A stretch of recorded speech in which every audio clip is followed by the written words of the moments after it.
All right, so I just got these boards in the mail. I've been seeing a lot of these products that are like coming soon, and usually if you see a lot of different brands putting out the same products around the same time, most likely they're using off-the-shelf parts, and these are off the shelf, as you can see. So USB-C PD, and then you have power, DC power on this side. So these are supposed to be bi-directional.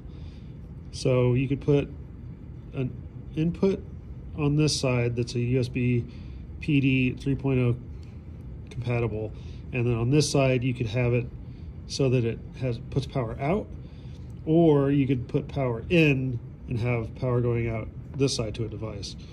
So I just got these in the mail right now, and I'm going to be doing some testing on them. And one thing I want to do is make a video on sort of how I come up with some of the ideas, some of the products that are based on off-the-shelf components.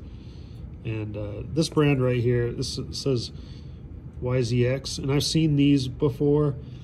This is from China, so a lot of these they're sort of white labels, so they have these giant factories that come out with this stuff, and then you see brand names everywhere under the sun. But this one here is whoever makes them brands them as these, and then on this side you can see it says YZX Studio.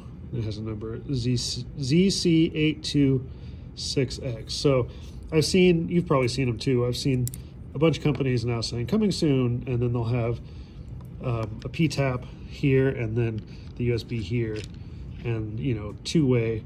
The ones I've seen though, they all have the same cases, so they're probably doing from whatever, whoever manufactures these, they probably have a board, and you could do like a silk screen or a laser etching for your branding, and they put on the P-tap and everything.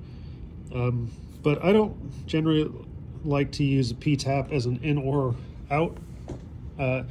I think it's good for an out only, or an input only, sorry.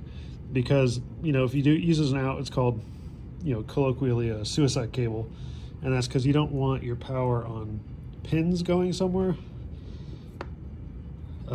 Especially if it's meant to be an input. If you mix it into a circuit that has a different voltage and stuff, you could cause a lot of issues, Especially a lot of people are blowing up, the 12G SDI ports now, so that's a good way to blow something up. So what I'm thinking about doing is just putting a Lemo on the side. Lemo, a lot of times people use it for an in or an out, and people could still hook it up backwards if they have a 2-pin to something else, but it's probably less likely than a P-tap. So when I come back, hopefully I'll have a little video for you where I can show you kind of what I'm going to do with this. And this is real simple. So simple case, like a little square. You could do some frills and stuff, but we'll see. I'll update you on this.